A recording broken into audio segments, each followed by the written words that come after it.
여러분들의 인생이 활짝 피어나는데 일조하기 원하는 인생 피어스 이승환입니다. 날씨가 많이 따뜻해졌습니다. 경기도 그래서 좀 좋아지지 않는가 싶은데 확 좋아지진 않죠.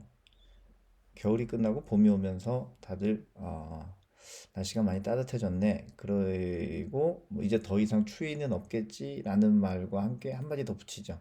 그래도 꽃샘 추위 한 번 있을 거야.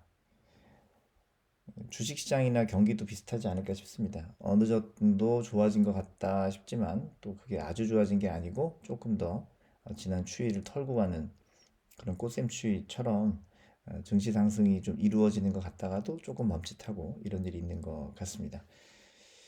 관련된 내용들 같이 오늘 정리한 내용으로 함께 하겠습니다. 노란색 그래프, 빨간색 그래프, 파란색 그래프 잠깐 설명하겠습니다. 노란색 그래프는 S&P 500 인덱스, 그다음에 파란색과 빨간색은 피어스원의 그 과거 버전 또 신 버전 이렇게 되어져 있습니다. 파란색의 피어스원을 보자면 S&P 500보다 좀 덜 떨어지고요. 상승세도 나쁘지 않은데 요 그 코로나 이후 시점에서는 상승세가 좀 나빴죠. 예.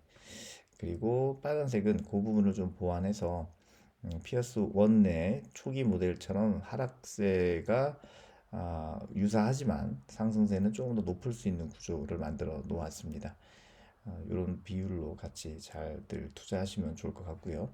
그 성과를 보자면 피어스원의 초기 모델은 약 15년간의 투자 결과로 봤을 때 연평균 10.1%입니다. 코로나 때 이 정도로 미끄러져 내려왔던 것을 반영하자면 10%가 나쁘지 않고요. 그다음에 피어스원 네오는 그거보다 한 1% 이상 더 높은 성과를 내고 있습니다. S&P 500 대비해서는 거의 2%가량 더 높은 성과를 보이고 있고요. 무엇보다 이 최대 하락폭에 있어서 피어손이 굉장히 튼튼했는데 코로나 때 좀 이 MDD 최대 하락폭이 무너졌죠. 19%대였는데 29%대로 더 떨어졌습니다. 물론 S&P 500에 비해서는 훨씬 좋은 것 같긴 하지만 그래도 이런 그 포트폴리오를 짤 때 MDD가 마이너스 20은 넘지 않는 게 좀 중요한 부분인데 그 부분은 방어가 안 됐다는 게 좀 아쉽기는 하고요. 그렇더라도 샤프 레이시오라든가 소티너 레이시오를 통해서 확인해 보자면 그래도 연평균 11% 나쁘지 않다. 이게 성과를 좀 다시 우상향으로 갔을 때 이 성과율은 좀 더 높아질 것 같고요. 지난 한 주간에 있었던 금융 상황을 반영했을 때 2월 17일 날짜죠. 이 피어스원을 런칭해서 운영해 본 게 이제 1200일이 되었습니다. 연평균 수익률이 아직 3%대라서 마이너스를 내는 것은 아니라 다행인데 요즘에 코로나 직전 즈음부터 시작을 했기 때문에 그래도 계속 우상향 상태에 가 있는 거죠. 3.87% 거의 4%잖아요. 요즘 같은 때에 투자 성과로는 꽤 괜찮은 성과 아닌가 싶습니다. 지난주 대비 자산 가치가 1.5% 증가했는데 환율이 다시 달러 값이 다시 올라가고 있는 상황인지라 그래서 요게 반영이 되어서 자산 가치가 좀 늘어난 것 같고요.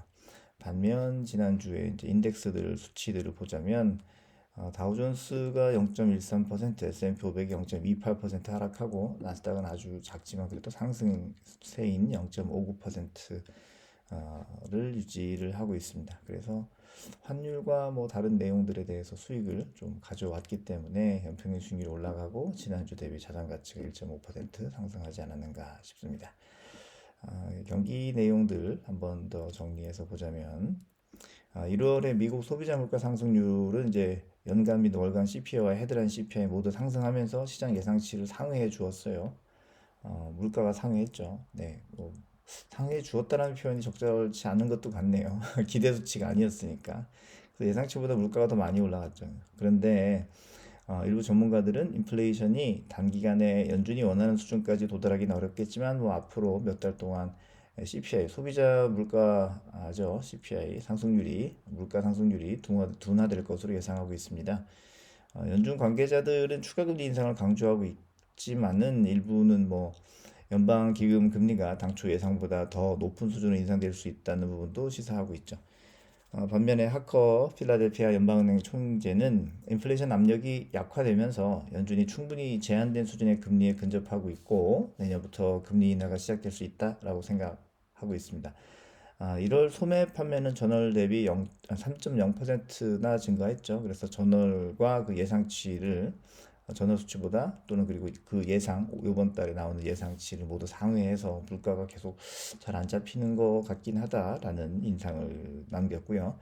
특히 자동차나 가구 외식이 주도해서 1분기 성장률이 당초 예상보다 더 긍정적일 수 있다는 기대감을 높였습니다. 자, 이거는 이제 물가에 대한 성장률이 긍정적이다. 뭐 이런 내용인데 지금 시장 분위기에 대해서는 반대이기도 하죠. 예.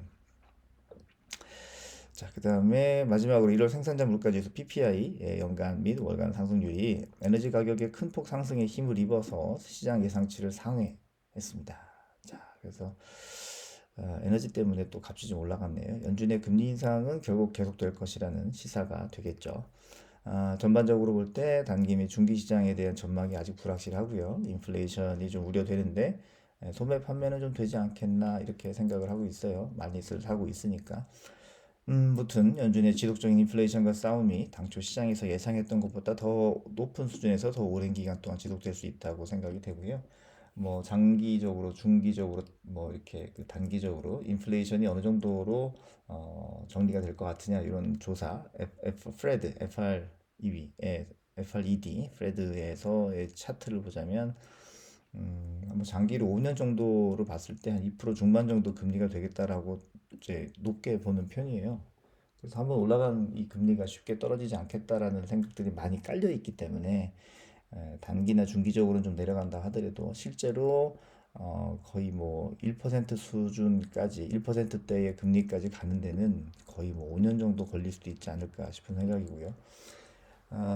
잠깐 되돌아가면 그전에는 우리가 1%대 또는 0%대 금리를 보아왔었잖아요. 네, 그러면 이제 1% 정도로 생각을 하고 앞으로 5년 동안의 그 미국 금리 예측치대로 진짜 한 2% 중반을 유지한다면 실제 1% 정도 더 인상이 되는 셈입니다.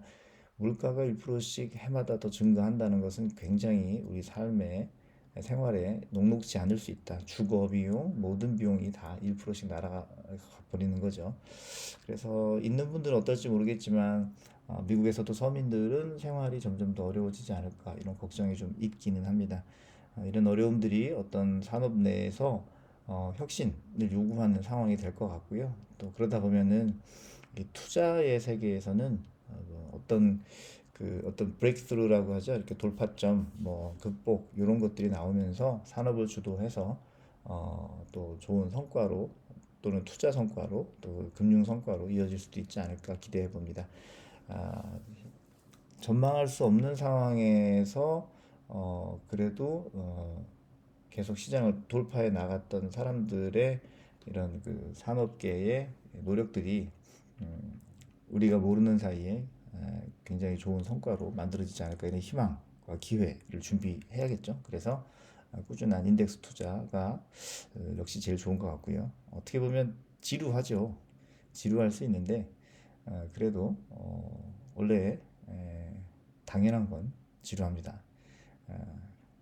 지루함을 이기는 게 인덱스 투자의 에, 승패를 좌우하는 것 아닌가, 장기 투자의 성과를 좌우하는 거 아닌가 이런 생각 해보면서 이번 주 영상 마치도록 하겠습니다. 건강하시고 꾸준히 건강하시기 바랍니다. 그리고 통장도 건강하시기 바랍니다. 다음 주에 뵙겠습니다. 감사합니다.